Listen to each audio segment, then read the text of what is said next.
And we're live. Welcome back to yet another episode. First, let's say proof of life. Nick is here. He's not dead. Stabby has not killed him, so that is a plus. So let's give a golf clap for Stabby. We appreciate that she didn't kill you. No holes that we can see, and if we can't see them, we don't want to know. Family friendly show, Nick. Yeah, they're off camera. All right. Hey, all you crazy sci-fi and fantasy fans, it's time for your daily dose of shenanigans over here at the Blasters and Blades podcast. Just three nerdy veterans geeking out over our science fiction passions and fantastical fantasies. A place where magic is king, the sky is the limit, and space is the place. We are the podcast that puts the fun in dysfunction. So without further ado, we are going to do an update and then get into this fireside chat. And I know this topic has you, if you're looking at the title, has you scratching your head, and we're going to get there. But first, Nick, how have you been, man? Oh, been amazing. Been amazing. I understand the ETs coming for you. I know you were up at the space station fighting them off, and we appreciate it. Yeah. It's been rough. I expected it. I mean, don't get me wrong, it is a complete dumpster fire out there, but the aliens have organized themselves, which is amazing. Like they went to like true human tribal nature. It's like, okay, we're the first ones here. We're gonna set this up. And they created a roster of who made your job easier.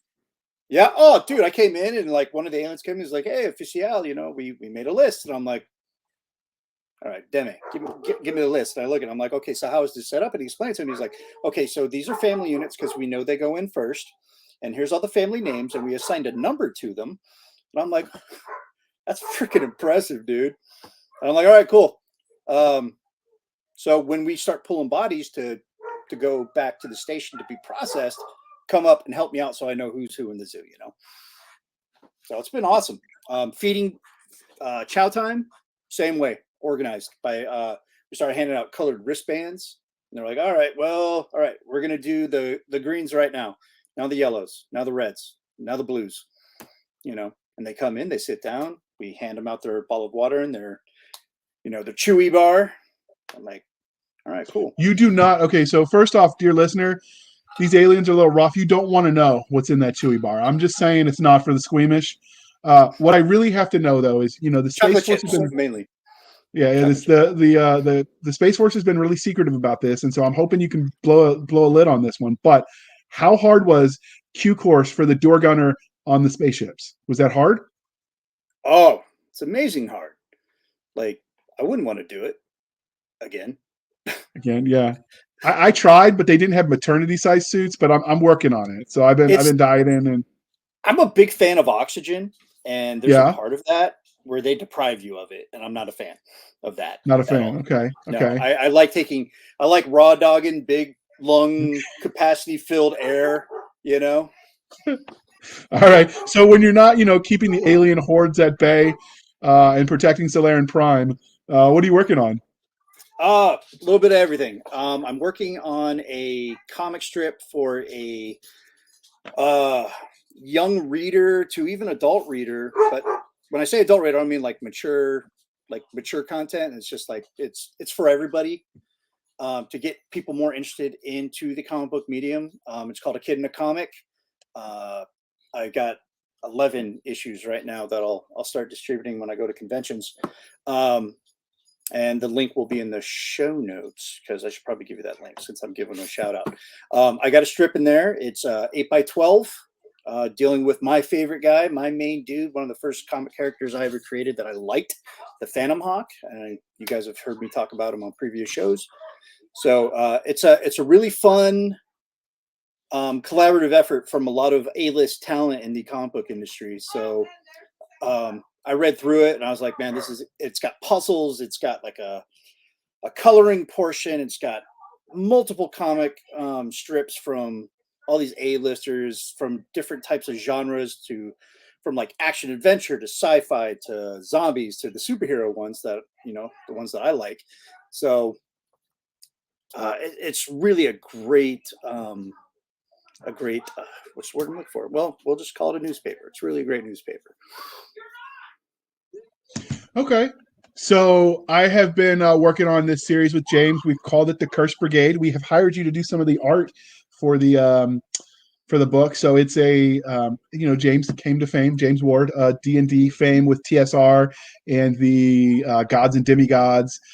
He did Metamorphosis Alpha and what was the other one? Gamma? No. Oh hell, I'm drawing a blank. There was the other one, Metamorphosis Alpha and something, Spaceship Warden, something like that. Yeah. He's gonna be really mad that I didn't know this, so we're gonna pretend like I did anyway, and we'll fix it in post. We'll fix it in post. but yeah, so his audience is largely comic books. So we thought, or not comic book, D&D stuff, and video games, RPGs in general. So we thought we would add to the back of this book series stat blocks for all the main like monsters they're fighting and the US side, like just in general, that someone could incorporate in a game. James has sort of patented his own generic system that he'll write that people can adapt to anything. And so we've hired you to do some of the art for that, for a Sepapard, which is a Egyptian monster, and a Striker. So Gamma World, there we go. Metamorphosis Alpha and Gamma World. I totally didn't look that up. I just knew it. Just don't look at my history where you see me looking it up.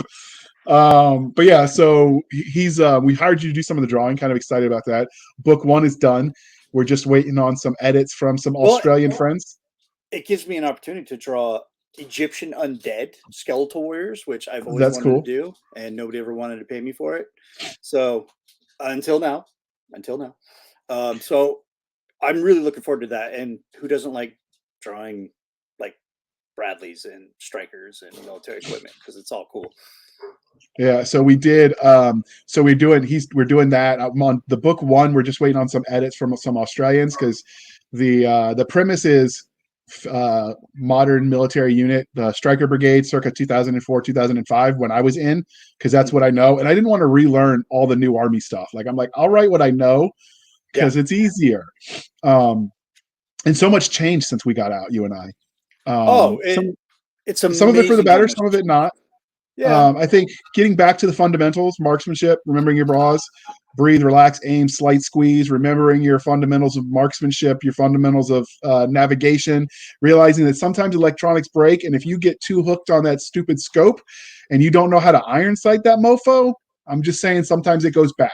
I've been in sandstorms where everything broke. Yeah. All of the electronics, except, so we had a guy that was on my gun truck team that was an electrician. He was active duty, got out. They called him back out of the IRR, but he had been working as a electrician at an auto body shop, souping up Japanese race cars for people. Nice. So he knew all about the electronics, and we rigged up a Cuisinart coffee pot. They really should have sponsored us and done the commercial. We ran that directly off the battery. Don't ask me what magic wizardry he worked to make that happen. I just knew we put coffee in. Java came out. It was glorious. In the middle of that sandstorm, the Singars broke. The scope on one of my guys, ACOG, it broke from the sand. The Cuisinart, it was dirty because it had sand in it, but it kept working. So my first helicopter malfunction or crash, oh god, that scares. Was because of a sandstorm. Sandstorm hit Falcon about 3 days prior. We were getting ready to go do a cordon and search. We were the advanced party leader recon type deal. So we made it 10 feet in the air, and then the rotor stopped. That is scary stuff. We crashed really hard into the onto the hard deck. So everybody was fine. We all went to the med shed, got checked out by medical, by the docs, and one guy, I think he had like one ruptured disc, but everyone else was just sore. And for those of you who don't know, cordon and search is the idea that you surround the place, cordon, so they can't get away, and then you search the place because they can't get away. You can find what you're looking for. Generally speaking, contraband in the forms of weapons, bomb-making stuff, and or high-value targets that are doing bad things. And they want to be taken to places where they can't do bad things anymore. But yeah, so we were out in the middle of the sandstorm doing an Overwatch on one of the MSRs, and the sandstorm came through and the ACOG broke, and we had one kid straight out of basic. He's like, I don't know how to shoot without my scope, and I'm like, just use the iron sights, take the ACOG off, you're good to go. I don't know how to do that, Sergeant. And I'm like, holy crap, kid. What did they teach you at boot camp? And all I have to say is apparently Kelly Hill ain't what it used to be. But I'm sure when I went through, the people before me said the same damn thing. I went through Sandhill and I went in the mid 90s. So like we didn't have all the ACOGs or the CCOs or any of the cool optics or anything like that. It was all iron sights. You know, it might have been Sandhill when I went through in 98. I know we hiked the hills in both of those areas just because our drill sergeants loved to torture us. Yeah, and would you say But Kelly I was kind of Hill's preoccupied not dying, so I don't Yeah. remember the specifics. I'd have to dig it up. And Fort Benning is just unforgivable terrain. If it isn't the mosquitoes or the red mud Snakes. or the snakes The or clay, the red clay was horrific. the red clay, the red mud, the what we called wait a minute vines that Oh, grew yes, all over yes. the place. They'd attach to your canteen, your rucksack, your rifle, your genitalia, your boots, everything, you know. But and it just, hey, wait a minute, and you're like, oh man, how did I get caught up in this? Because it would hit you so fast. That's why you have the best infantry soldiers in the world, because we trained in Fort Benning, Georgia. I just remember because, like I said, I've had the doctors have finally looked at my complete record, and my estimate of 27 concussions has been moved to 35 by their count from medical reports. So I say that to say my memory ain't what it used to be. And, you know, that's why I'm sympathetic when people go after the non-vets for the stolen valor. They're like, oh, you don't remember the minute detail of your boot camp 40 years ago. I'm like, shut up with that nonsense. Okay, I remember a couple of things, you know, and I've been. They called our they called our Yeah. PT area Hell's Half Acre. I remember that We because had, that sort of sticks in your mind. Yeah, we had the Stairway to Heaven over there at 258 that went to the mile-long PT track, which was awesome. I remember running that. In my brain, it made perfect sense. I don't have to run 4 laps. I only have to run 2. Let's do this. You know, even though it was a really long freaking track. But yeah, I remember most about Sheffield and not eating or sleeping a whole lot. I remember, and I've talked about this in my newsletter, so it's not really a spoiler, but we were going through getting ready to do the bayonet drill because you got to make the grass grow. What makes the grass grow? Blood makes the grass grow. Blood.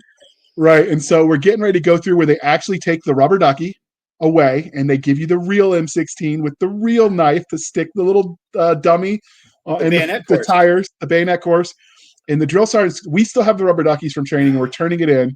And the drill sergeant's walking around with an actual bayonet and a rifle, and he's like basically beating the crap out of Joes along the way because they weren't ready. Because, you know, situational awareness is key, right? And he was going to use that as the excuse to beat the crap out of us.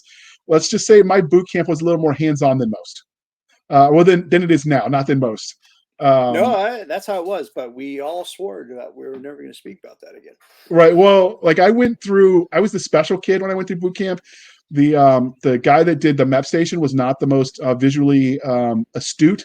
So to say the scale that I stepped in didn't reflect what I actually weighed. So I got to boot camp as the fat body.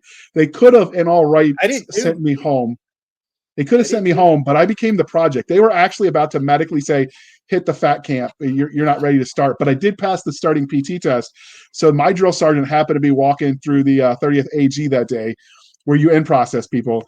And he's like, no, Handley's mine. We've got this. And I became his project. So I was road guard for the entirety of OSA. When we were formation, I would run to the front, stand road guard. And then, I mean, I ran everywhere. I lost so much weight. My mom didn't recognize me. She had to look for white guys with glasses and then narrow it down by squad.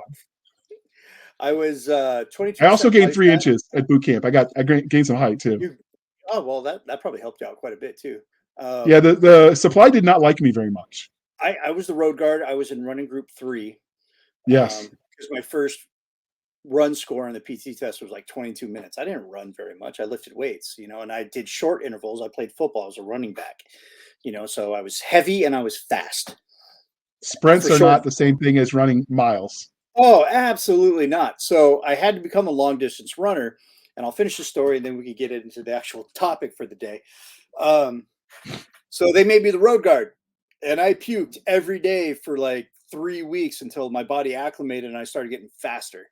and then I moved up to group 2, and then they put me in group 1. And I'm like, I don't like this because these guys are super fast. These guys are running like 5-minute miles and shit.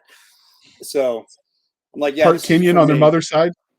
Oh, some of those like marathon runners, I don't know how they do it. I'm like, they're not human. They're like, I don't get it. Genetic mutants of They are. awesomeness. You know, But these are the guys that became like sergeant majors because they'd run like 5 miles and then light up a Marlboro afterwards, you know? Yes. And then when they're not running, they walk as sort of like a waddle because their hips are kind of broken and their knees don't work right. The joints are a little offset. They creak a little bit when they move. But so I was the road guard. I did lots and lots of running. And then I failed my last PT test by the run. I missed the run by, I think, 35 seconds or so, less than a minute. And so they give you one more shot, right, the next day. And then if you fail that, you go to hog jog until you can pass the PT test, and you have to stand road guard at your own graduation that would have been yours. And I can't imagine how much that would have sucked. But they liked me because I'd made so much of an effort. Like, that doesn't mean they were nice to me. They just liked me. No. And so he ran behind me with a rubber ducky. And every time I slowed down, I got a butt stroke to the back.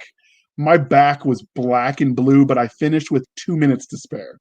Oof, good job. And I ran into that guy again in when I was in Iraq. He's like, "Holy crap, Handley! They made you a sergeant." And I'm like, "I outran the rubber ducky. It worked." That's all. But he actually presented me a K-bar as my graduation gift. He didn't get anybody else anything, but he bought me a K-bar for making it. So that was kind of moving. Only thing that sucks is that got robbed when my apartment in Philly was robbed. But so I said all that because we got sidetracked by Army stories, which is cool. I like doing that with you. Because you and I have history in the Army. We've talked about that before already. And it's inspired my entire body of work. But so in a nutshell, his Ranger sniper team, when we were in a bad way, was the one that came to get us because Army helicopters wouldn't shoot at the bad guys. I'm told not all helicopter pilots are weenies like that, but these ones were weenies. But anyway, so James and I were working on this series where basically they find the Second Valley of Kings. We suspect as historians that it exists. So it's not because we've got a lot of named famous pharaohs and pharaohs. What is the female pharaoh called? Is she just a pharaoh? Emperor? I don't know.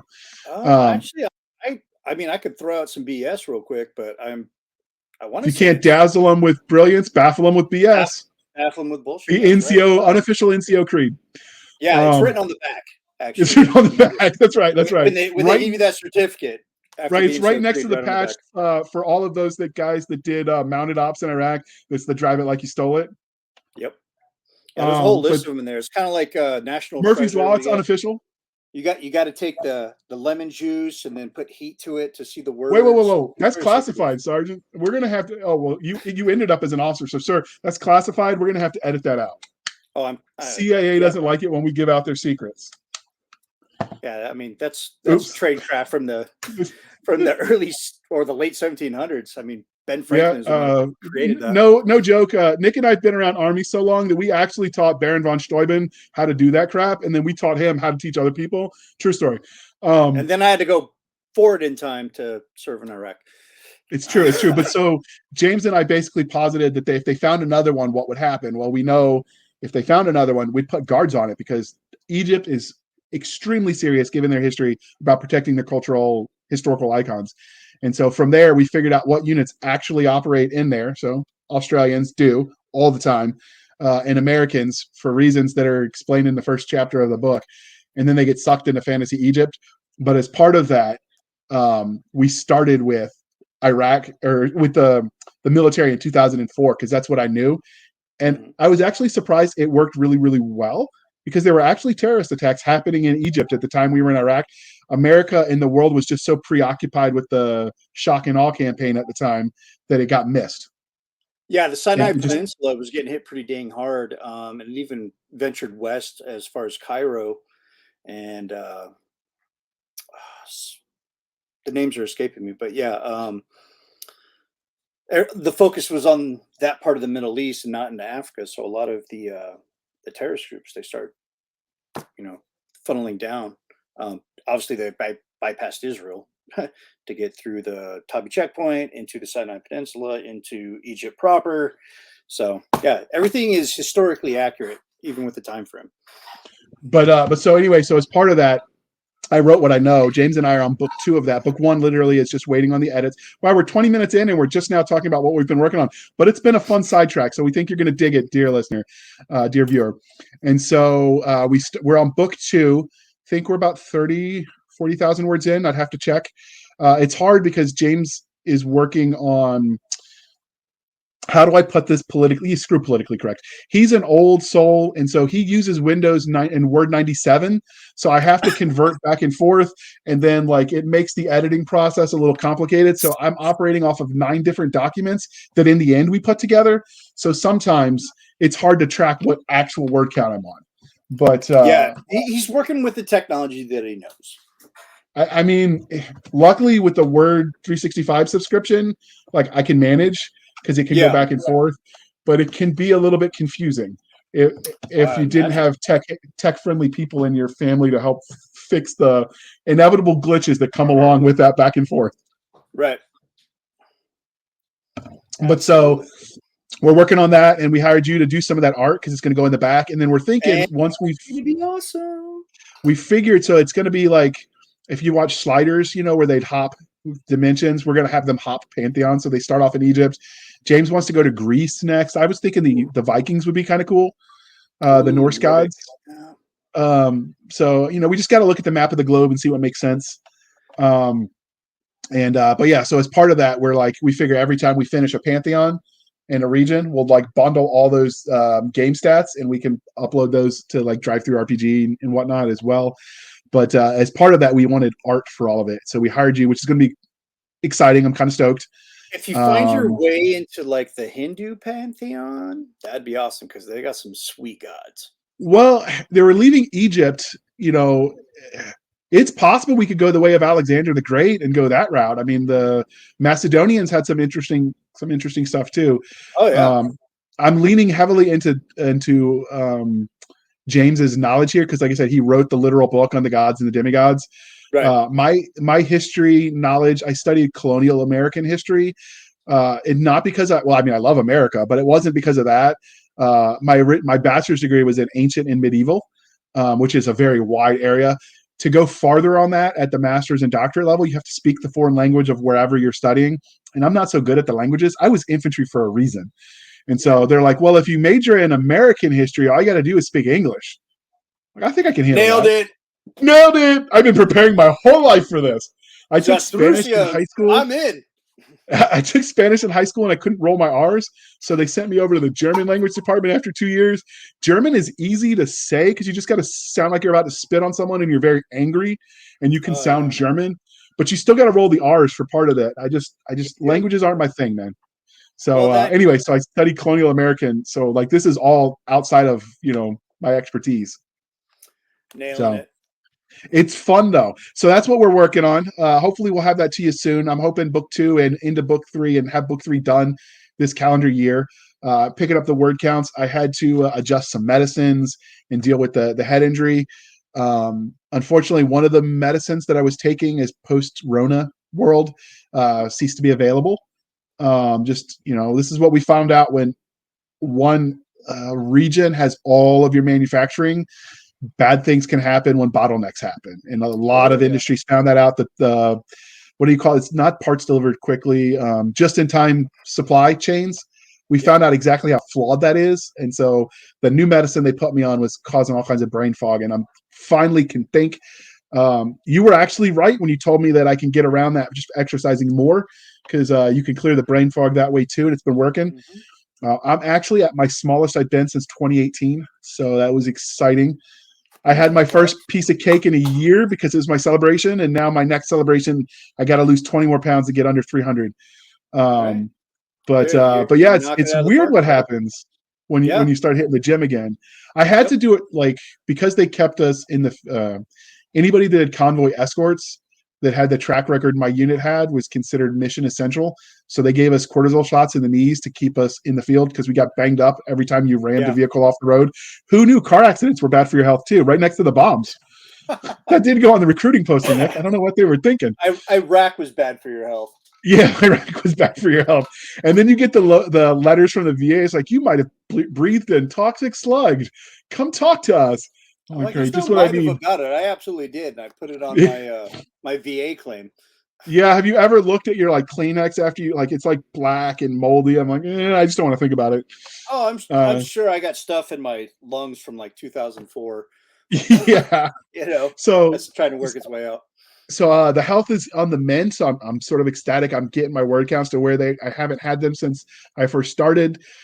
James and I are motivated. He's been fighting through his own health issues.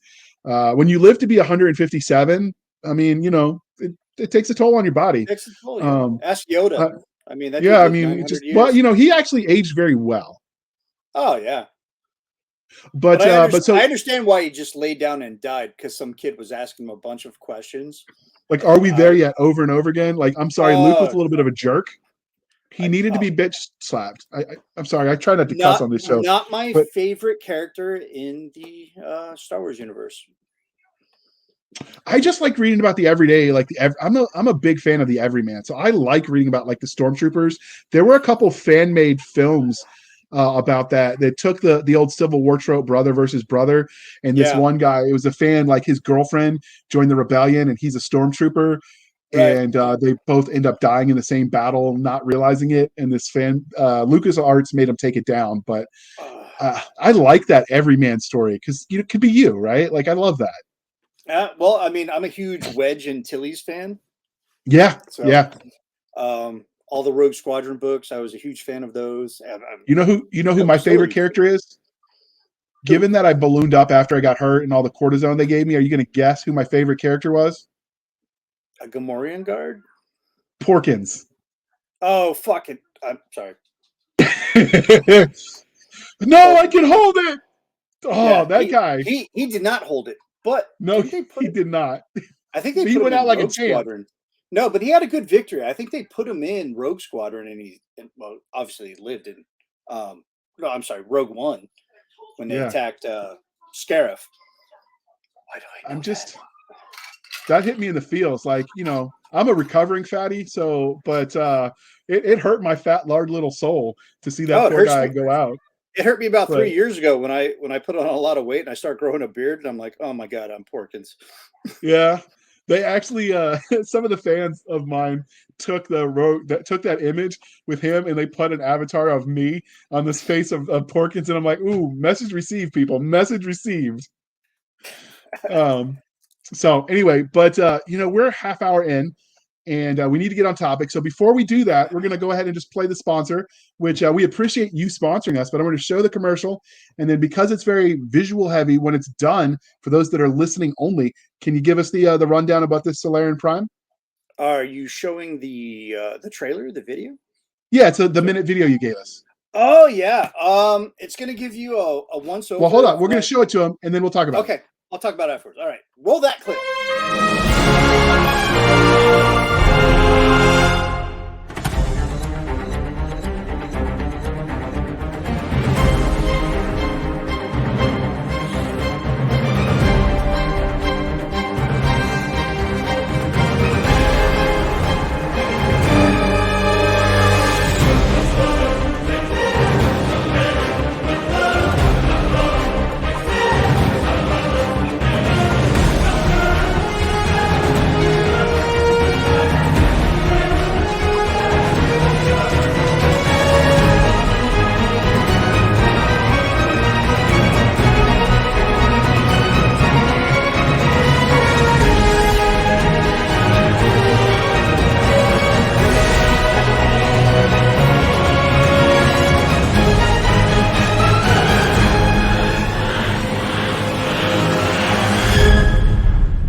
All right. So before you explain, I got to say, I don't know who your artist is that drew all those amazing pictures, but you need to give him or her a raise. I did. I did. It's Tony Good. Pisana. He's an artist out of Brazil. Him and his wife are a penciler inking duo. I did definitely gave him a raise, and I'm giving them royalties off the books too. So It was in their contract. I'm a big fan and believer in artist rights and artist credit. Since he did the first issue, he is just like Jack Kirby or Steve Ditko, any of the guys that, you know, put their original creative input into the comic book and how they interact and how they look and how they move, you know, based on their artistry. You know, they definitely get a raise out of that, because and it only took about 3 pages that he turned in. I was like, yeah, I know your rate is this, but I'm going to pay you this. Is that cool? And he's like, more money? Absolutely. Just like any other person. Yeah. So, all right. So now that we talked about the art a little bit, for those that are listening and not watching, because they just heard amazing music and they didn't get to see your art, can you tell us like the commercial about Solarian Prime? And we'll link to it in the show notes, dear listener. But can you tell us, you know, the elevator pitch of Solarian Prime before we dive into the topic? So Solarian Prime, the elevator pitch for that is a young man that is blessed with cosmic gifts and found understanding of the universe and wants to inject himself into protecting said universe. Also, he would like to find his father that disappeared during a NASA explosion, when the accident that happened that created his powers or gave him his powers.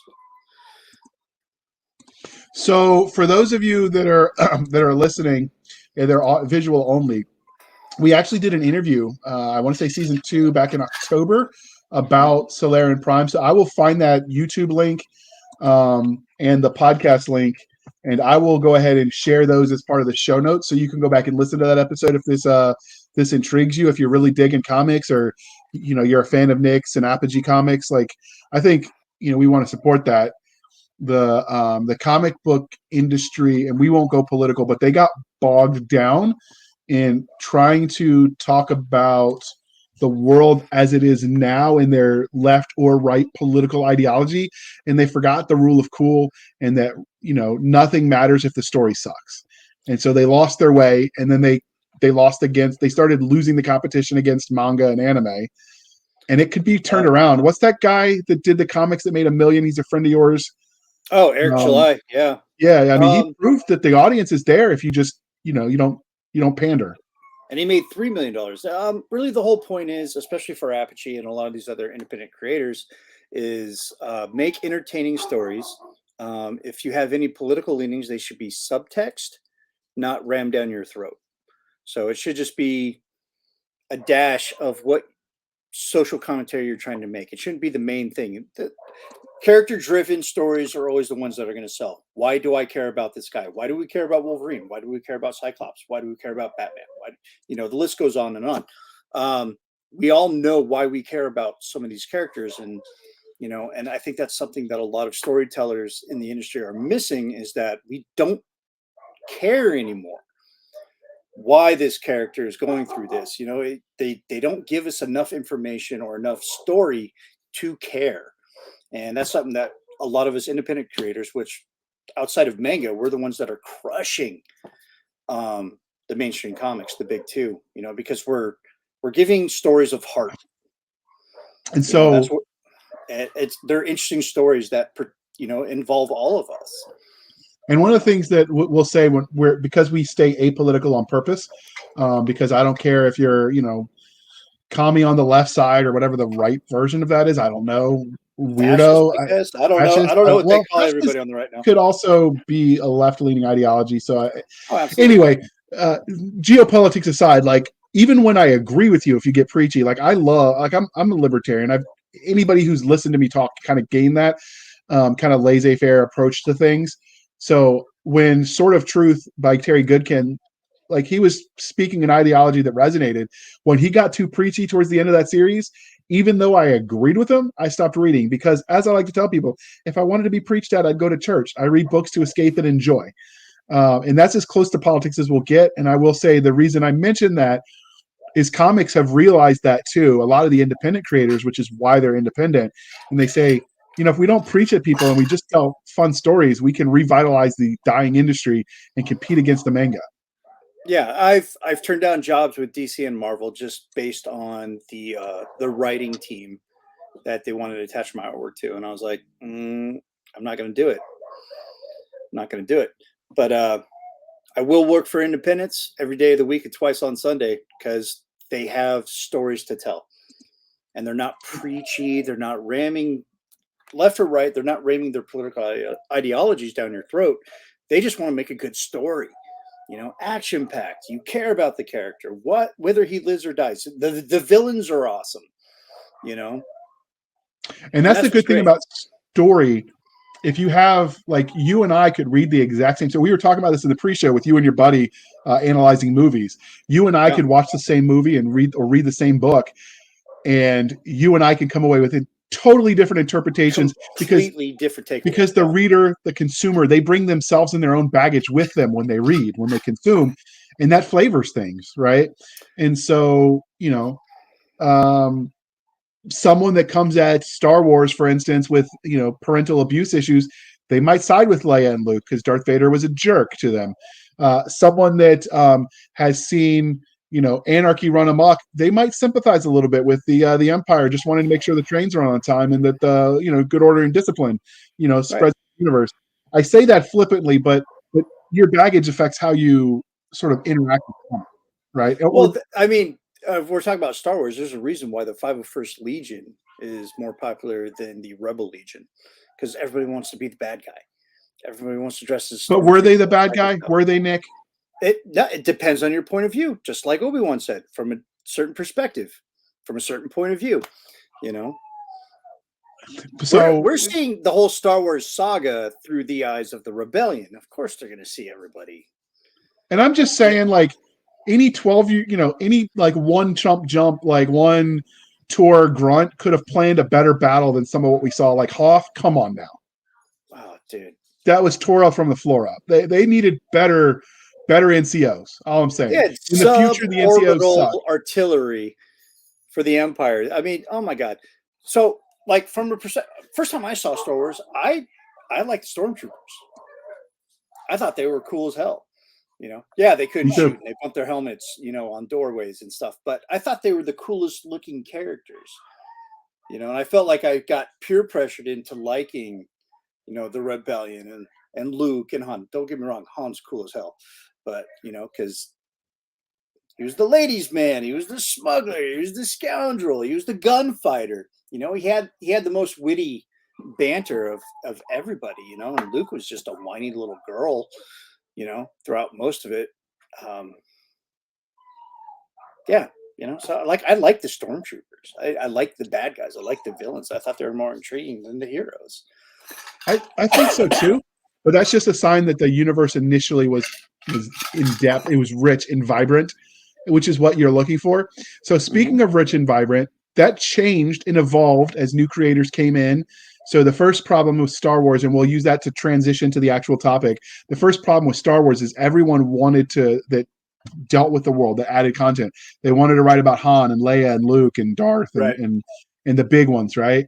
And so when George Lucas got the proposal, he never met one he didn't like, and he said yes to all of them. And if you understood the universe, you started rules lawyering it and realized he was in Hoth on Monday and Tatooine on Tuesday, and it takes 12 days or whatever it is. I'm pulling this out of my backside. It takes 12 days to get there. There's just no way that these stories line up because he couldn't be here and then here by this day, right? And so you're talking about splinters of the mind eye. Yeah. So there's the issue becomes continuity. Yeah, absolutely. And so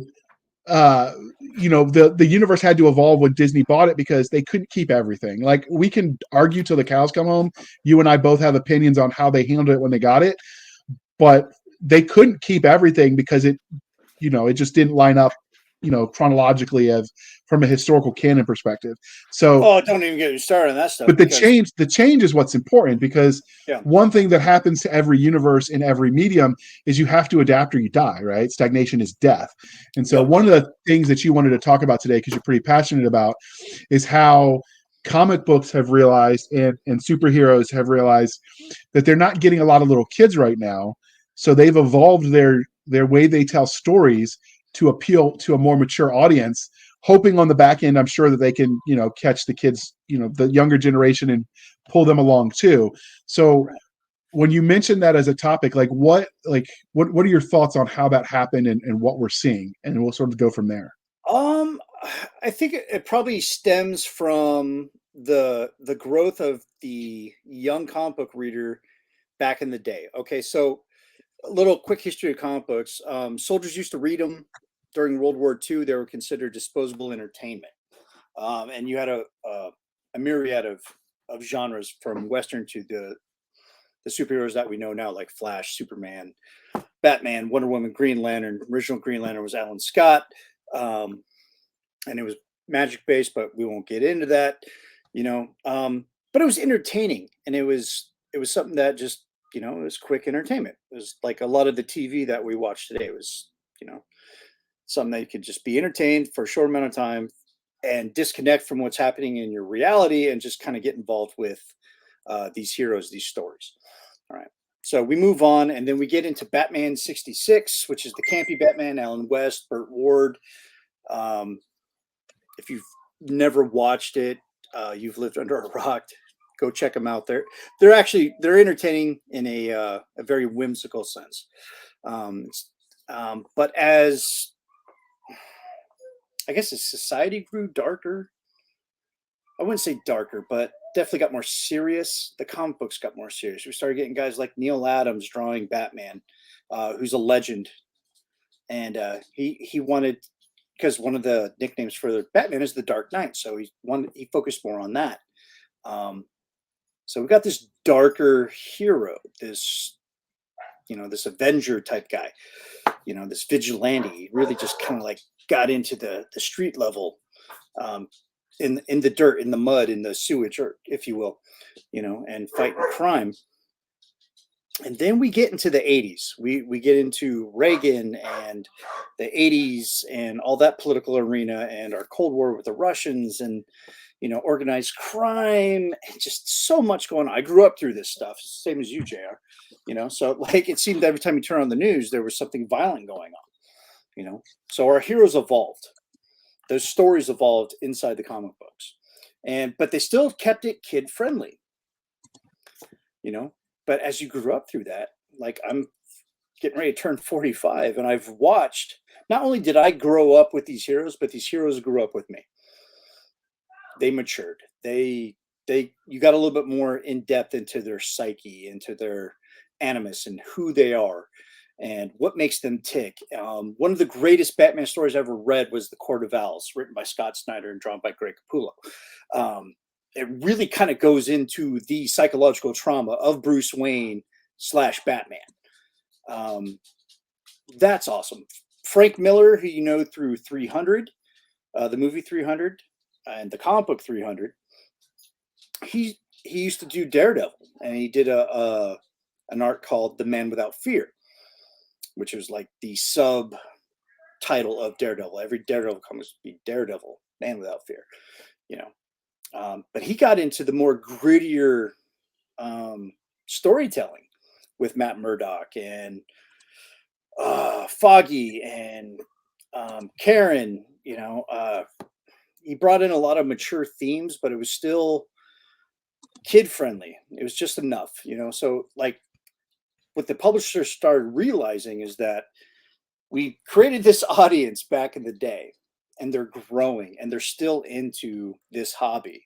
So we needed to put a little bit of everything for young readers, new readers that we want to bring in. And we also have to throw some stuff in for the older readers, that just never went away. And we're not going to go away because we love this medium.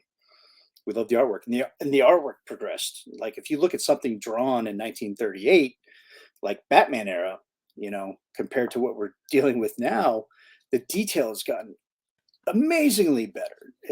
There's darkness, there's grittiness. You feel that you're there.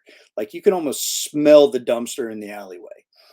It's amazing stuff. And you can think that you can thank Todd McFarlane, Rob Liefeld, Jim Lee, Steve Ditko. I mean, there's a list of legends that you can thank for why we appreciate this art form the way that we do. And then we start getting into live action stuff, right? TV shows, movies. Batman 89, Batman 88, with Michael Keaton. You know, we took the gray and blue suit Batman and we put him all in black. And we put him in this crime-ridden, dripping, dirty, nasty Gotham City. And it was just amazing. I remember as a little kid, I rode my bike over there to the McHenry 10 movie theater, and I waited in a line that wrapped around the damn building almost twice to see Batman, to see Michael Keaton as Batman. And I was just amazed for like 1 hour and 39 minutes of how cool this was. And I saw it like 3 or 4 times over the summer, maybe more. You know, I was like, but I didn't understand at the time. But when I rewatch it now, I was like, man, they're really trying to bridge that gap between newer readers, newer fans, and the older fans. So there was a little bit of everything for everybody, which was great. And then we get to where we are now with like DC's Titans on HBO Max. It got super gritty, got super mature. It's definitely not a show for kids. I mean, the very first episode, you got Dick Grayson, the lifelong sidekick as Robin to Bruce Wayne, the Batman. You know, he broke off. He's tired of Batman's BS. He becomes a cop in, you know, his civilian side, his daytime job, and then at night he's out beating up criminals that got away as Robin. You know, and they're like, "Oh, Robin, you venturing out without Batman?" And the very last thing that he says of that first episode is "F Batman." And you're like, "Oh, what the hell?" So, and it started with the comic back or with the cartoon back in the day, Teen Titans, which was just which was campy. This took it a more mature turn, but you missed something in the evolution of storytelling in the form of comics and just entertainment in general. It used to be more episodic, where at the end of the day, all of the characters reset. And so there was no actual progression of growth through the plot. Part of that was because of how syndication worked back in the day. You couldn't guarantee that I'm going to be able to buy episode 1 through 29 in the comics, or that I'm going to watch episode 1 through 29 on the television, because you couldn't watch the reruns. You would have to wait. If you missed an episode, I mean, you better wait till the off season to get a chance to watch that one episode you missed again. And so if they had it where episode 3 doesn't make sense if you didn't watch episode 2, then you would lose audience members because people couldn't DVR stuff back in the day. Do they even DVR it now, or you just watch it on demand? I don't know. It's usually on demand or streaming, which is really good that you brought that up. What they called the mega series or the multi series. So it's a series within a series. This started out in the comic books. DC, I think, is the first one to do it with Crisis on Infinite Worlds. DC had a big problem back in the 80s because when they were creating characters since the 30s, each one of those heroes lived in their own universe. Like, so if you were Green Lantern, you had no idea about Batman, Superman, The Flash, Martian Manhunter, etc., right? And then as they progressed, they started throwing other heroes in there. And now we have multiple heroes in multiple universes, and they just couldn't, they couldn't manage it anymore. They're like, okay, which Superman is this? Earth 1, Earth 2, Earth 3, Earth 37, Earth 236. They had no clue because they've written so many stories over multiple decades with these different heroes existing in different heroes' properties, right? I feel like I need like a diagram to like, I'd look like Charlie Day from like It's Always Sunny trying to explain stuff with the strings all over. That's how it would be trying to explain the DC universe when they created Crisis on Infinite Earths. And the whole point of that was to merge all these heroes into a universe. Whew. Felt like I just ran 3 miles. Anyway. So we do all that. And that became the basis for that got drawn upon for the TV and the movies that we're seeing now. They use that as a framework. You know, so you have to create these things. So back in the day when you would watch a movie or you'd watch a television series that was superhero based, it would be all tied up in a nice little bow at the end of each episode. So it could be a standalone. It never built to a bigger story, right? I'm pretty sure that was the point you were making. Yeah. It never built to a bigger story. In the comics in the 80s, when Crisis came out, that was the first time we've ever seen anything like that. You'd get like a 3 or 4 issue arc that would continue a story, but it was nothing that added to the continuum, to the canon, pushing it forward. So these are now the rules that we got to follow because this is canon. This has to exist in future episodes. And then when they get to a point where they've painted themselves into a corner, that's when they're like, all right, we need another event. So you'd have another crisis, or Marvel would have another Secret Wars, or whatever big event that they would name, to try and contain the continuities so they could not have such a confusing canon to progress from. But but so is part of that maturity though, it wasn't just that they evolved as in the medium, the genre matured. The way they told the stories started hitting the more mature audience, like you said. So I remember, if you grew up with the Batman from, was it the 70s, where they, for the fight scenes, they would do the iconic pow and pew, the pow and that was you'd Batman see 66. Yeah, you'd see the graphic appear over the guy's face. So you didn't actually see the guy getting his block cleaned, because they were trying to keep it family friendly. We talked about this as we started this episode, or we started the idea for this episode, because I had gotten HBO Plus or Max or whatever it is, and I found Titans, which was a offshoot or retelling, I guess, of the Teen Titan comic or cartoon. And I was like, man, this is actually really good. I might not cancel HBO just to watch this. And you're like, no, wait till season 4. It keeps getting better.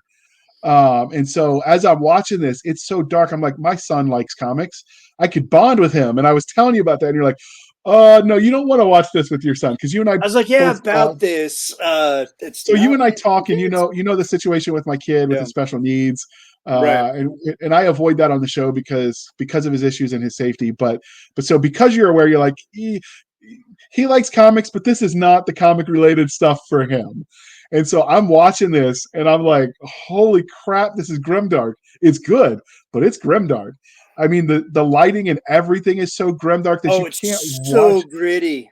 You have to watch it in a dark room just to catch all the nuance, because it's such a dark, like, film set, right? Like, it's got the dark, like, if you're watching that in a bright room, you're going to miss stuff that's happening in the shadow, right? That if you're in a dark room, you're catching. And so I thought that was an interesting choice to evolve in that way as well, because it's not just that they're growing up and evolving. The content is becoming more mature I wouldn't let my 5-year-old or 10-year-old or 15-year-old watch it. Yeah, this is that show is definitely geared towards the more mature viewer and the more mature comic book fan, the adult fan, who wants to, because if these heroes were to exist in the real world, they're going to swear. It's going to be violent because it was toned down for us in the comic books. There wasn't a whole lot of blood. We had the comic code for, holy hell, 40 years, 50 years, until we decided not to abide by that anymore. So, we knew these heroes were violent heroes, especially the street level ones like Batman and Robin. They were punching the hell out of bad guys.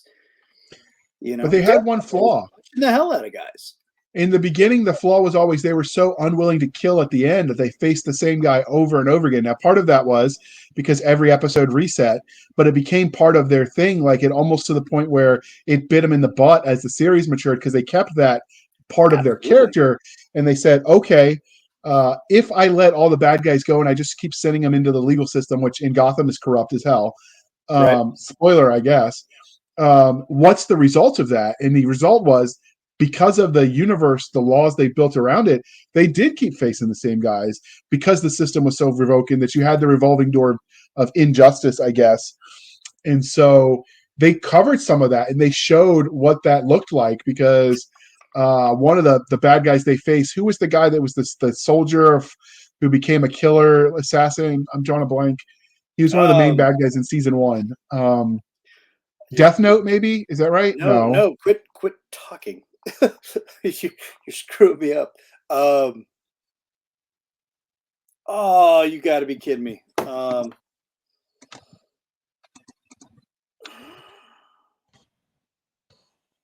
Why can I've been drinking. So that's probably why I can't remember right now. But I am gonna look it up and see on Google if I can find it. Deathstroke. Deathstroke. There we go. The other one was Trigon, was the other bad guy, which was well done. It's definitely a Raven villain. And God, I've fought all these guys in the DC universe online. If you've never played that game, go check it out. It's pretty awesome. You get to be a superhero in that world, and you get to fight Trigon, you get to fight Deathstroke, you get to fight the Joker, you get to fight, all this pantheon of villains. It's super awesome. Yeah, Deathstroke's awesome. Huge fan. The guest I was trying to get on here, Ray Merrick, he's a huge Deathstroke fan. His knowledge outshines my knowledge on Deathstroke, which is hard to do. But Deathstroke was definitely the more interesting villain. I think he was season 2. But I mean, they got into some of the dark stuff, like his feud with his kids, and I don't really want to say more than that because, one, I don't want to do spoilers, and two, you and I have both talked about, like you said, you would want to watch season 1 again because we talked about actually doing a dedicated review episode about Teen Titan, or I keep saying Teen Titans, about the Titan show. And I think, I think doing that takes more than 2 of us. I think, those do better when you have 3 or 4 guests that watched it too, because then you can bounce back of each other. They might catch something we missed and vice versa. So I think that, we don't want to dive in too deep, but I will say that the darkness of it fit with the overall themes.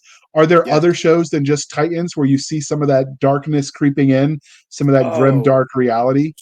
Yeah. The Marvel Netflix shows, Daredevil, Jessica Jones, Iron Fist, Luke Cage, those dealt with what I keep calling it, the street level hero. These aren't guys that are fighting Galactus. They're not fighting these cosmic level, they're on the street. They're doing the street level stuff. They're taking out drug lords. They're taking out, arms dealers. They're taking out robbers and thieves and things like that. They're the grittiest ones. They're the ones that have the most blood. And it never appeared in the comic book. So when they made these shows, you got to see the savagery and the brutality of what it's like to be a street level hero. So take Daredevil, for instance. He's my all-time favorite hero. So he's dealing with his religion. Matt Murdock is Catholic, and I'm also a Catholic. Hopefully that doesn't turn any viewers away. But there's a lot of rules. There's a lot of codes and ceremony and Catholicism. So he was dealing with a lot of internal turmoil and doing what he does as Daredevil and how it affects his life as Matt Murdock, and Matt Murdock as a lawyer. So he's dealing out justice in different ways, and there's a lot of interesting dichotomy going on inside that series, and how he fights himself. He's not only is it man versus, criminality and systems and things like that, but it's also man versus self, which is also a very interesting tale because he's constantly in turmoil and dealing with this inner battle between his life as a lawyer and his friendships and relationships outside of wearing the red suit, and then what he's focused on while he's wearing the suit, being Daredevil. So I think that's a really gritty show. It's definitely one of my favorites. I'd say Luke Cage is my second favorite. Jessica Jones is kind of a slow burn. It's more of a detective story, but it also deals with the grittiness and maturity and the reality of living in that world and dealing with it, even though you have superpowers. Another good one is The Boys. The Boys is an amazing show, where it deals mainly with superheroes not acting like how you would think a superhero would work, and then like who controls these guys? You got guys that are basically gods. So you have these dark side versions of Superman and Wonder Woman and Batman and the Flash and things like that. And in that reality, they're complete a-holes. They don't care. They use their gifts to make money and do endorsements and make movies and things like that. And they have zero compassion, empathy for the common man. They help because it's a PR stunt. they help because it makes them look good, which helps them sell more products, helps them get more money. Um, so there's a lot of shows out there that deal with the darkness of the superhero reality. Take for instance Watchmen, directed by Zack Snyder. That is based on the comic book that made me realize that there was another level to the comic book medium. You know, uh, your superheroes aren't always good guys. You know what I mean? Some of these guys are Yeah, complete creeps. the Titans had that character Robin, or no, Dove and Hawk something. Hawk and Dove, yeah. Yeah, those were a perfect example of like what that looks like for someone not like who doesn't have superpowers. You know what I mean? Like, yeah, they were you just had average guys. Hank was like addicted to drugs, painkillers. Yeah. Um, And so like I get that. And then you saw that the Darkness, for instance, this isn't really a comic book, but it's sort of on the same par. But like if you watch the Supernatural, where the yeah, angels and the demons and the angels were jerks too. Like, I mean, yeah. when they make the devil sympathetic, now I don't know how that was received at the time. I'd be curious to talk to people that are devoutly religious and see what they thought at the time the show was coming out or how that's It portrayed. definitely made me question a lot of things. The guys that did Clerks, they did the one about the religion. I'm trying to blank on the name of it. Dogma. Dogma. Yeah, I mean, you can Yeah. make people think, and that's where if you put the politics aside and you stop trying to preach at people and you just have deep, thoughtful conversations, I mean, you can change the world. You You can know, absolutely. this is and this is where conversations matter. If you can get past the knee jerk, I'm on side A, so side B is the bad guy. Um, you and I both served in the early war. So we were Yeah. there when they were protesting soldiers coming home, when the Westboro Baptist Church was protesting the funerals of the GIs, and Right. it's a dark time for veterans coming home from the war. Yeah. Makes me sympathetic to our Vietnam brothers who came before us. Absolutely. One of the girls that was raised in that family, in the Westboro family, who ended up like de-radicalizing herself, she did it because she was on Twitter and someone, instead of just yelling at her and calling her names, engaged in dialogue with her. And that's what Yeah. story does. It lets people think outside of the accusatory knee-jerk, you're bad, I'm good, join me, because that never works. I mean, how Right. often do you get convinced when someone says you're a moron for not agreeing with me? Like, you Oh, just dig your heels in. That's human nature. And so 0% chance of convincing you stories to that are side with done well make you think, which is why I actually sometimes enjoy stories written by people who I know on a one-on-one personal level. I disagree with fundamentally their worldview because it's either going to make me think, yep, okay, this is what I agree with and why, or it's going to make you see things from a different point of view and maybe you revisit what you really think. And so that's what good stories will do. It makes you think, it makes you question the world, which is where I think sci-fi and fantasy and superheroes can go places, because like outside of the tropes of, you know, race, gender, politics, you can discuss those same ideas by swapping out like Star Trek's famous the aliens that had one, they one half of their body was white and one half was black, and on some of them it was inverted, so left was black and right was Yeah, white, and and they then the hated other, like, each other. and they hated each other. And that, I mean, on its surface it looks ridiculous because in reality when that presents, it's ridiculous there too. But you could, in the age of segregation in the 60s, you could talk about those issues because you detached, right? Right. And you let people just face the base concepts. That's what good fantasy, good superhero stories, good sci-fi does. Well, and I think with a lot of the stories that I had mentioned previously is that it is a warning of the dangers of hero worship. You have to understand that these people, even though they have extraordinary powers, they're still at the end of the day human. They have the same problems we do.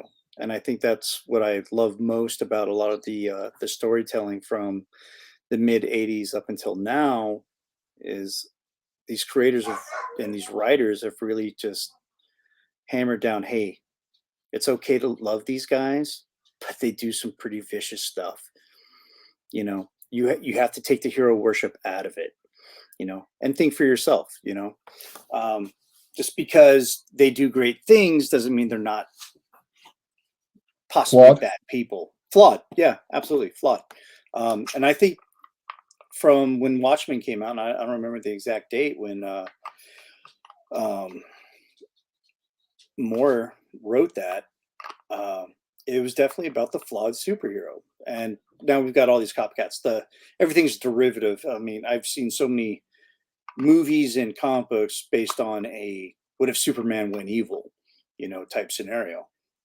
It's getting kind of boring now, but the guys that did this back in the day, it was like, hey man, superheroes are flawed too, and I've carried that into my comic books. Like, yeah, you can look up to them for the deeds that they're able to achieve, but at the end of the day, they're still just a dude. Like, Phantom has severe PTSD, and if you read the comic book, he shuts down. Like, he's affected by this. Solarum Prime. I've taken a boy at 16 who got superpowers, and we meet up with him in the first issue 5 years later, and he's in a space prison. It's Cool Hand Luke in space. What we have here is a failure to communicate.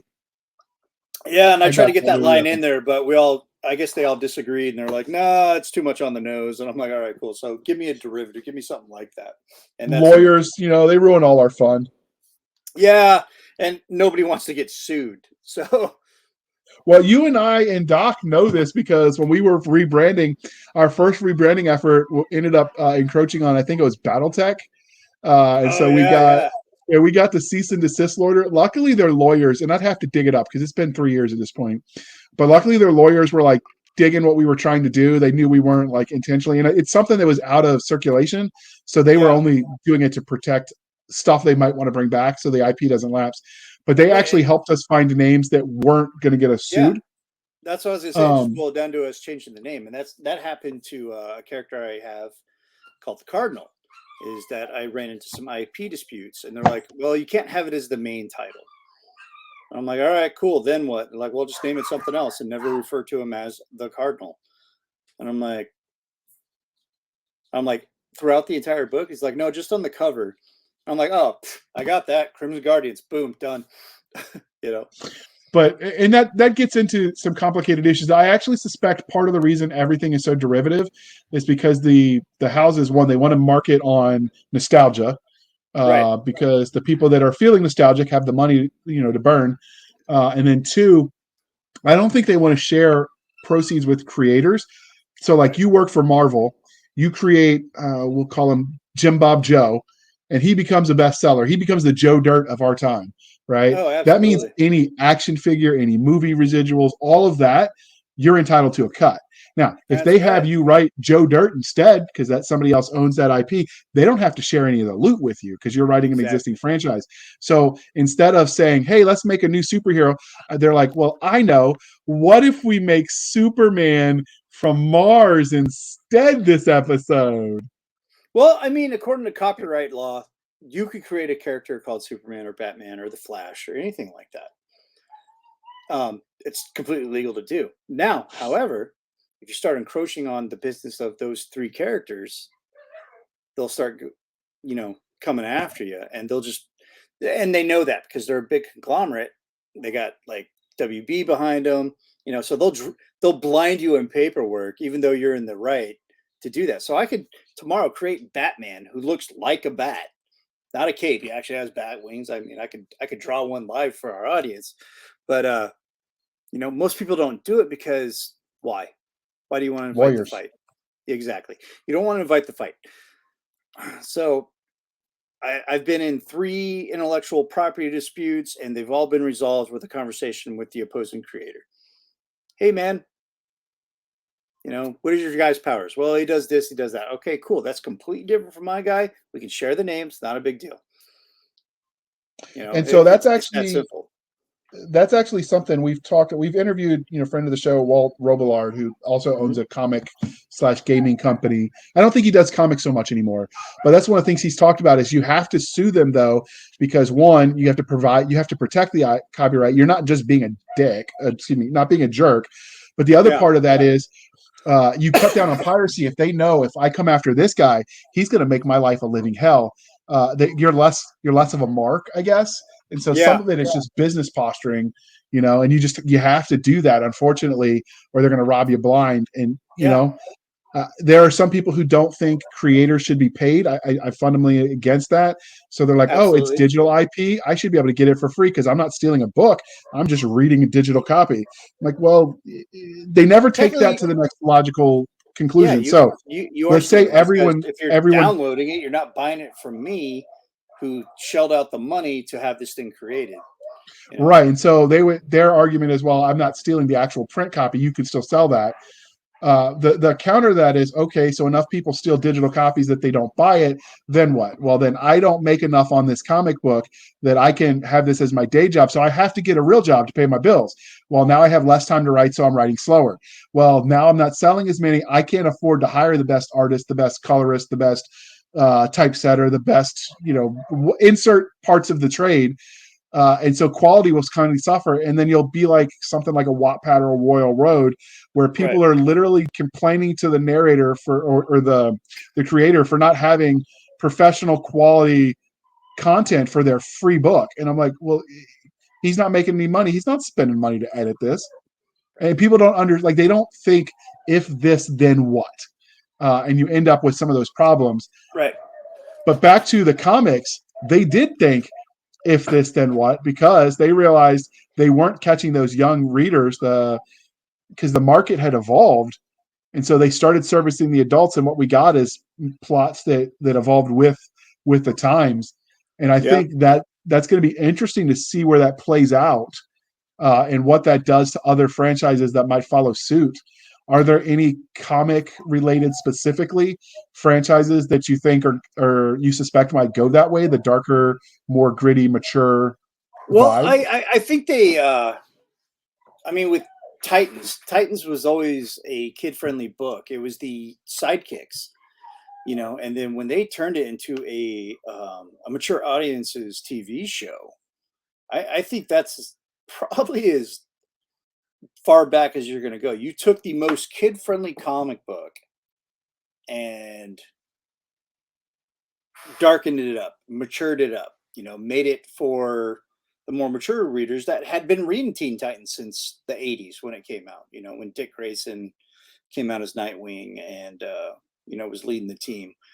So I think they're starting to understand that, new readers, new viewers are great, but your base are the guys like me. The guys that are in their 40s that have been reading comic books since they could, they first picked up a comic book at a comic book store like I did, when I was like 7 years old, and have been reading comic books ever since. I don't think it's a childish medium at all. I think comic books as a whole just kind of reinstate heroic ideologies. Do the right thing, have integrity, but don't feel bad if you get caught in a dark situation that sometimes you might have to lower your values a bit to get through it. It's also about survivability. And the turmoil that comes after that. Music is, you talk to any combat veteran of modern warfare, so maybe Vietnam on, and you ask them about their war, and part of how they relate to it is through the music. Vietnam was a lot of protest music. They got repurposed, the Flight of the Valkyries, and some of the iconic songs that came out of the era. We had some that happened. Some of it even created by people we were serving with at the time, well, not necessarily directly in their units, but there is one guy. There's two of them. Fitzy Mass, who does rap.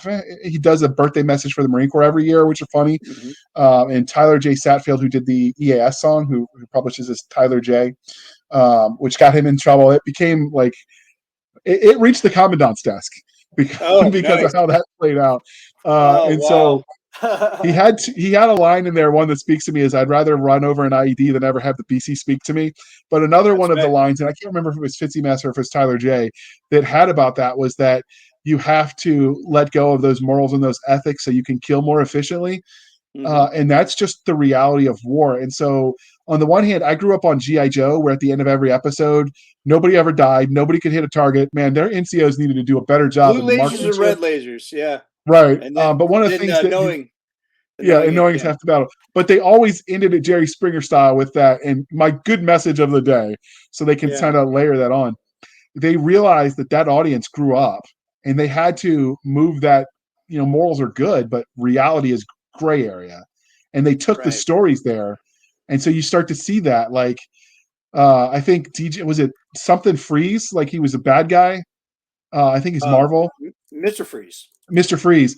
When you realize, yeah, like he's doing a lot of bad stuff, but he's doing it because he's trying to save his wife.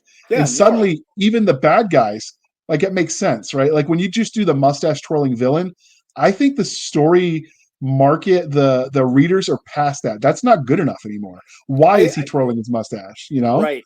And you see that now. I think that's because as the audience became more mature and they had more questions, why is this guy's motivations this? The comic book world, not only in the medium of actually print, but in the TV show too. This is where you start getting more of the villain, the relatable villain. You know, bad guys just aren't bad guys anymore. There's a reason that brought them to where they are. There's a reason why there's T-shirts that say Thanos was right, you know, because Goth Sullus did nothing wrong. Yeah, like, I get it. You know what's the guy from Galaxy's Edge? Tyrus. That's Rex? Tyrus Rex, and he was the bounty hunter, and Goth Sullus was the sort of Darth Vader-like character. Obviously, Star Wars, not Star Wars, and they evolved way past any ties to what motivated them in the beginning. Right. But Goth Sullus was the quintessential bad guy.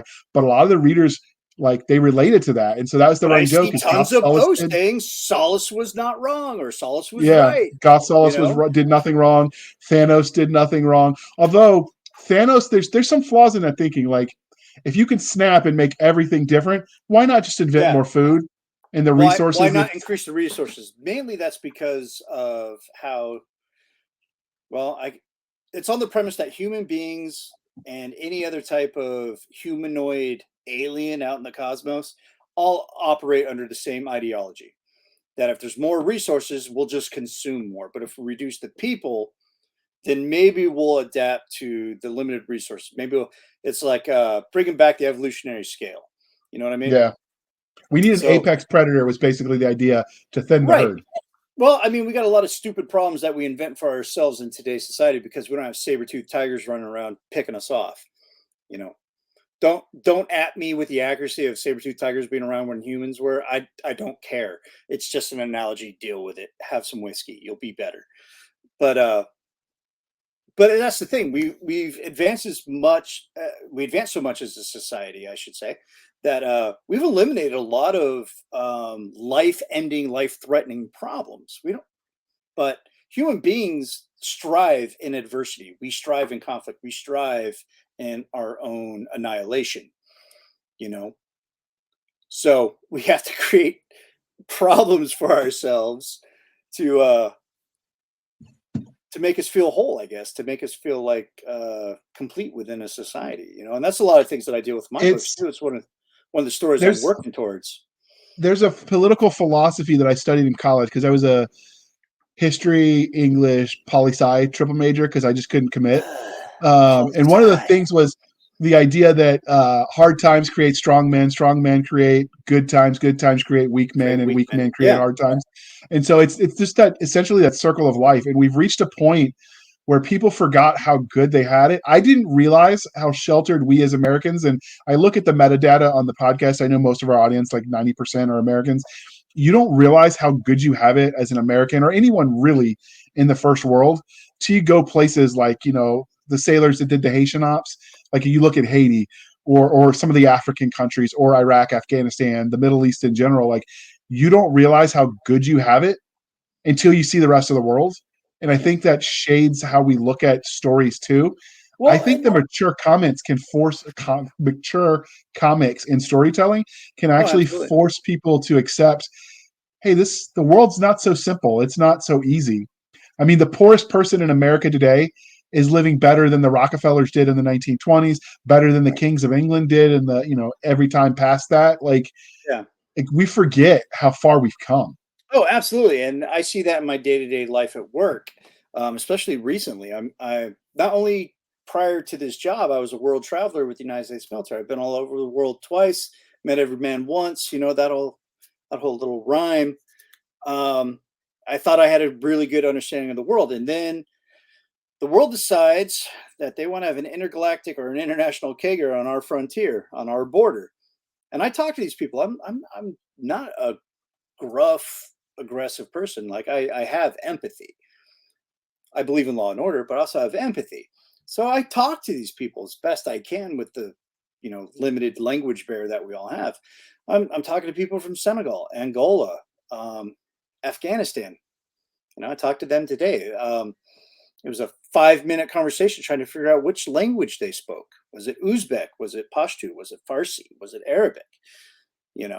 I've talked to a huge range of people, and they're happy if I give them a bottle of water and a chocolate chip chewy bar from, one of the boxes of chow that we have. So. And I saw that too. Like that's one of the things that really changed how I viewed the world is because I was light infantry. So when I got to Iraq, they said, we don't need light infantry right now. With light infantry just means we walk a lot and we don't have heavy like support Right. from like tanks and stuff for those that don't know. And they didn't have a lot of need for that in OIF 1 and OIF 3. So 2003 and then 04 to 05. They didn't have a lot of need for me because everything was like Stormin Norman, Schwarzkopf kind of Right. shock and awe and all that. Right. The first Gulf, like this is where tanks got to shine before they became glorified gate guards after a while. Yeah, when armor was the hero. Yeah, you heard me leave. One of my like huge readers is a tanker who always wants me to write tank stories, and I give him grief for being a treadhead. He's the quintessential death before dismount kind of guy. But so like when I was there, I did convoy escort. So I, as the security commander, the convoy commander was in charge of the convoy, planning the route, coordinating with everyone.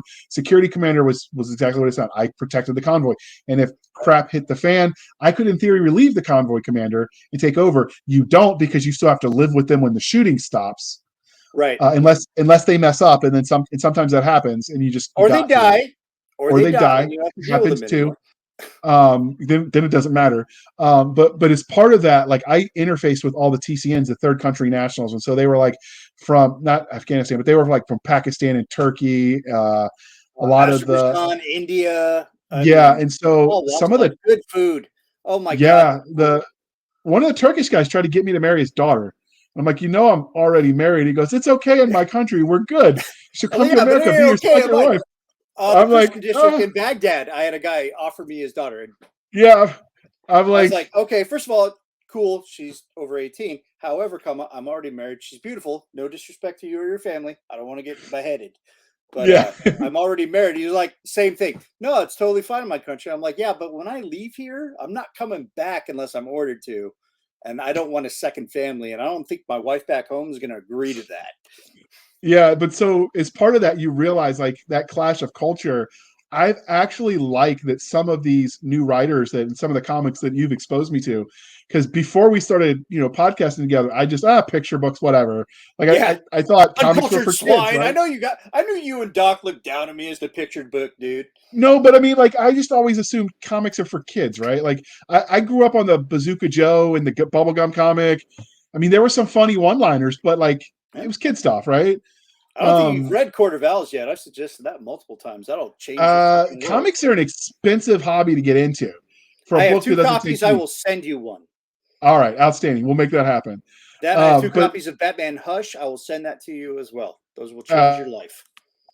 But so, like, we start seeing when you start realizing the world is a lot different than just our sheltered American. You start seeing that portrayed in these stories too, and it makes everything so much richer. I think, like, the push towards diversity gets a lot on both sides of the political aisle to get their back up in arms for various issues. And I get both sides. My mother cursed me with the ability to see both sides of an argument. But all of that aside, the implications there, considering other points of view, makes the stories richer. And I think we benefit from that as modern day consumers in these modern day stories. And what's great is that you see that a lot now in the stories. The being able to see the other side of the villain, or not just I think it boils down to empathy. I think empathy and humanity are one and the same. I think that's what makes us different from the animals, that we have empathy. So being able to see how the other side is looking at the world, their world scope, you see that a lot in modern storytelling in the comic book world. I do it even in my stories, where you have two heroes battling off, against each other, and you're like, why are these two heroes fighting? And then I do a couple of pages of explaining, like, hey, this is kind of like, it was easy with the Crimson Guardian because the Cardinal has this this power to kind of like touch you and like see your life story. That's part of his power set.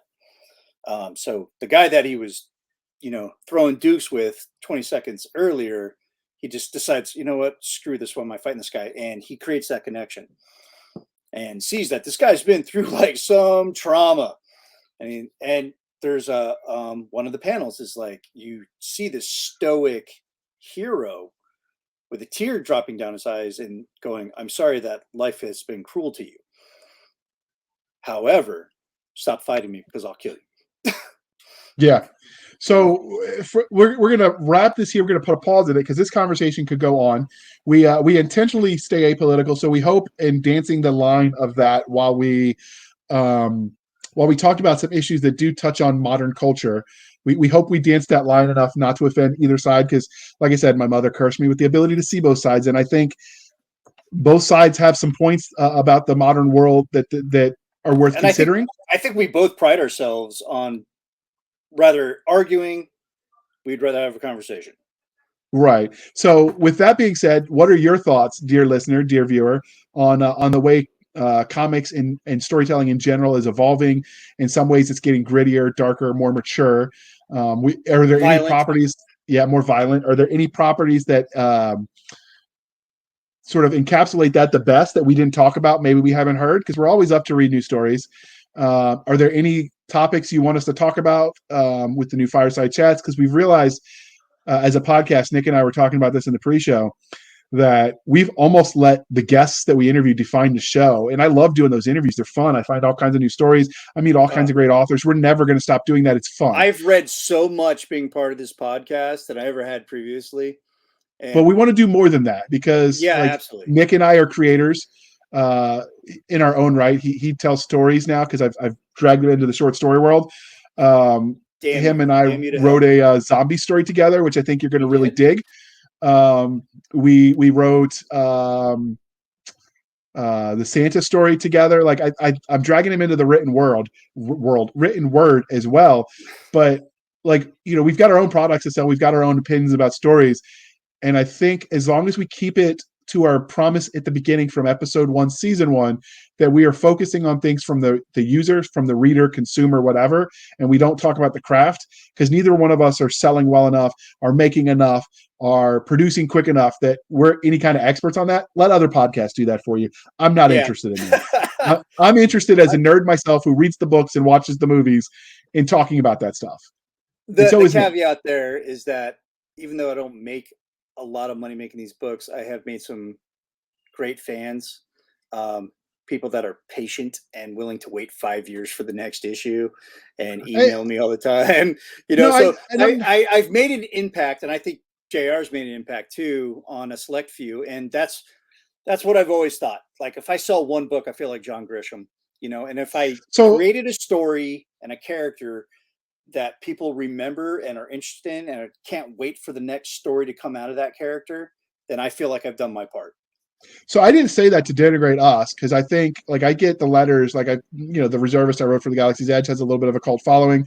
People that read my first series, I still get letters from just in general because I haven't shied away from the fact that I started writing as a PTSD therapy from the TBI clinic.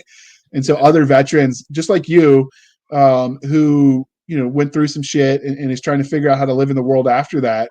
Like they reach out to me all the time. Every day. And so I'm not saying we don't have opinions and we don't have a right to them and we're not creators in our own right. I only mean that if you're looking for a how to be a creator, we're probably not where you want to go. There are other people that are better at those kinds of podcasts. I'm actually going to disagree, JR. I think we have insight into being in our respective worlds. And if anybody want to email me or you, I would hope, or message me how to get started, I can definitely give you the framework. How to be successful in it, that's on you. But the framework on how to get started, I can definitely hook you up with that. You know, you're starting to sound like Declan Finn, who's been lecturing me about not pimping my own stuff and denigrating myself as a creator too much because he's read Pimp some of your my books stuff. too. Pimp your So stuff. Treat your I'll self. say, yeah, I'll say it this way then. I'll stand corrected. I'm just not interested in doing a how-to podcast. For me, that's not as important, not as enjoyable as the stories themselves. And so that's what I get. Agree. That's what wakes me up at night with, oh my God, what if this? Right. Yeah. You Well, that's know, how I like, start most of my stories. right. Like I wake How up did in the this middle of the happen? night, you know, with, what, you know, like I'll give you this for instance because I mentioned the reservist. When I got hired to do that one story, the premise that got me was because Jason was eating a hamburger on a podcast during the show, making me hungry because of dieting. I've been dieting off and on for years, trying to get myself back in airborne shape. And he was like, "You want to be airborne, you got to be thin," which is an old line from a running cadence for those of you who weren't knuckle dragging, door kicking grunts. And I was a dirty, nasty leg. I get it. But so I was like, well, what happens if you're a little bit chubby and you're in the reserves, but you're still a door kicker and a knuckle dragger, right? So the reservist was born because he was a little bit chubby. Maybe a little wish fulfillment on my part because he was still a badass, but Right, what you know. right. And so like I got that idea because wake up in the middle of the night. What if this then that, right? That basic value proposition. And I love that about stories. And so that's why we focus on the content from the consumers. Because at the end of the day, you and I both read, we both watch everything, right? And that's what it comes down to. So with that said, dear listener, if there's any topics you want us to do, because we're going to try to do a lot more fireside chats, which is just, panels of us talking. We're looking at doing some of them where it's just the host and we're just shooting the breeze. But if there's anything you want to hear, let us know. Check out the episode where Nick talks about Solarian Prime. Buy his comic. His wife wants new shoes. I'm told all the time that she's going to stab him if he doesn't write another one for her. So this is a PSA. Do your part so Nick doesn't die. At this point, I think it's an empty threat. I like him with his blood on the inside of his body. So please just, think of the children. Oh, the humanity, right? Buy his comic. I will link to his the episode where we talk about Solarian Prime. I think it's worth listening to. And we link to the comic so you can give it a shot. In all of our episodes on the YouTube, we link to Nick and I's personal creator account stuff. You can support the show with the Buy Me a Coffee that goes, to various topics. And if you put in there, like, because Nick doesn't have one set up yet, but if you put in there, hey, like, Buy Me a Coffee. If you put in there, I just pick from yours. Yeah, but I'm saying, like, if the creator says, hey, I'd really like, to sponsor one panel from Nick, so he, sits down and does it, no matter how tired he is after a long day guarding the border. Here's $10. Go draw me a picture, right? Like, if you put in the comment section, I'll make sure that gets to him. That's not a problem. With that said, we do need to wrap it up because you should, and if you do, we'll link to that too. All right, cool. Nick, speaking of, obviously it'll be linked in the show notes, but how can your diehard listeners, lovers of your content, your readers, all of that, how can they find you outside of Blasters and Blades? Oh, you can find me personally on Facebook, Nick Garber Art. You can find me on Instagram, Twitter at Nick Garber Art. You can also find me at Apogee Comics on Twitter and Instagram, and Apogee Comics on Facebook. Is there a social that I'm forgetting about? No, that's about it. If you want to email me directly, you can email me at Nick Garber Art. Or I'm sorry, not care. Back that up. We'll fix that in post. Nick Garber Designs at gmail.com. You can also reach me at Apogee. No, wait, that's not right. Just reach me at Nick Garber Designs. Otherwise, I'm throwing. He recently updated his social media, so he's fumbling because the new links. Well, yeah, because I went from apogeecomics.net to apogeecomics.com, and now there's new emails, and I'm just like, just message me direct. I'm running the thing anyway. So, and then just for those that notice, it's just the two of us. Doc is still on the show, but apparently it's stressful working in a chemistry lab where, you drop the wrong chemical and you blow up the planet. Apparently, like, she's supposed to have enough sleep and not like blow up the lab. I'm just saying, how are we going to invent the atom bomb number 2 if she doesn't experiment just a little bit? She's totally creating the T virus, bro. We're talking Resident Evil stuff. It's gonna be awesome. Or she could give Solarian Prime his powers. They're cosmic based, but we've discovered the power of the atom. She's kind of a chemist. She could probably do it chemically. Yeah, we'll go with that. Yeah. So she's going all mad scientist. But it's cool. She couldn't make it, so we send her all of the love. If you have any questions for her regarding all things convention based, she's the go-to gal. So reach out to her at Cisca Smalls on the Facebooks. Or in the Facebook group for us. So speaking of the podcast, let's go ahead and you can find me, by the way, on jrhandley.com and on all the social medias where I'm at, it's at jrhandley. I'm kind of easy that way, mostly because I didn't have social media before I started writing because I'm a dinosaur. I still miss Tom. He was my first friend over on MySpace, and I never got over it when he left us. We had it so good with Tom. We did. And he let me play music on my page too. He taught me about JavaScript to make my He did. And we found all kinds of garage bands that you would have never heard about if they didn't hawk their wares. So, all right. And before I list the podcast links, we're going to do a Apogee Comic in Review one of these days where he's got more stuff to sell and he can show us some of the art. He had art prep to show us, and the conversation sort of went left when we meant to go right. It happens. But anyway. Oh, no. I just meant we zigged when we should have zagged. It took a wrong turn at Albuquerque, as Bugs Bunny. All I know at Albuquerque is Witsec, the TV show, was set there. And they had a lot of weird people in Albuquerque. So I wonder if that checks out. But they probably do. So you can find us on the podcast at twitter.com/SF_fantasy_show, Sierra Foxtrot _fantasy_show. You can email the podcast at blastersandbladespodcast@gmail.com. Again, blastersandbladespodcast@gmail.com. I promise I do answer them. We have a Facebook group where all the shenanigans happen. And if you go there, we'd really like you to interact with us, talk to us, make recommendations for guests we should interview, topics we should discuss, like do the thing. And we're happy to we do this for you, listener, reader, viewer. And this is our fun little commune with the other nerds. So join in. But we're at facebook.com/groups/Blasters and Blades Podcast. Again, /groups/Blasters and Blades Podcast. That's the cult of the nerd where we all hang out. We just don't drink the special Kool-Aid. That's bad. Doesn't end well, I'm told. And then, Nick, what did you do? Should I check what you put in my water now? Yes. Always check what I give you, man. I'm like the Bill Cosby, but less all right there, Jim Jones. And then we have our website. If you got that reference, you're as old as we are, and we love you. We have our website where all the shenanigans happen at anchor.fm/blasters-and-blades. Again, anchor.fm/blasters-and-blades, where you could support the show for as little as 99 cents a month. You can help keep the lights on. Again, this show isn't free to produce, so we appreciate those of you who throw a few pennies our way and keep the lights on and all of that. It really does make our day, and we try to give you what you want. So, if you're a supporter and you've got special requests, we'll cater to that because you keep the lights on. So we owe you, right? Yeah, and you can coins at your witcher.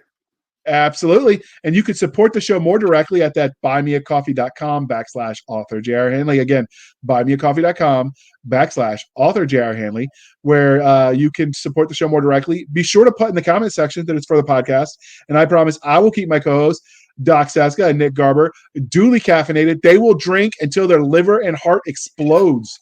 They will hear color and see sound. It will be glorious, people. With that being said, also, if you want to sponsor one of Nick's comics, you say, hey, I'd really like to buy a panel. You mention that, and I'll pass the money to him. No problem with that. Because, we want to peer pressure him into comic glory, the glory land, right? Glory land. I want to reach Neil Adams status. Absolutely. And with that being said, thank you for spending some of your precious time with us. For Nick Garber and Doc Cisca, I am J.R. Handley, and this was the Blasters and Blades podcast. We'll be back next week at the same time, where we'll indulge our love of nerd culture, cheesy jokes, old tried out Army stories you've heard 100 million times, but we still love telling them because it was just yesterday for us. And with that, we also love all the things that go boom, mostly because we're broken down grunts and we love bums. Thanks for the coming on and proof of life. We appreciate anytime. You're gonna see more of me, so we won't have to do the proof of life so much anymore. Yeah, the good thing about them moving you off the boats and putting you on the donkeys, riding around the border. I don't know if they actually ride donkeys or if you can. This is just, I saw it on a cowboy movie once 100 years ago. We had a subject bring his dog with him from his country of origin. I think he was Romanian. I'm like, you can't bring your dog, dude. And he's like, but he's my puppy. And I'm like, and I'll give him a good home. But you can't have him. I love dogs. I couldn't ride him. No. Although you get the right mastiff, you can put a saddle on and your toddler can ride to war. Oh, that'd be so cool. But anyway, that's enough about this. We've gone on for almost 2 hours now, and Stabby is telling him that he needs to eat or she's going to stab him because, that's what Stabby does. So we're going to let you go with this one, and we're going to have more with Nick and more with just us, the host, talking. This was a lot of fun. Thank you for coming, and we'll see you next time.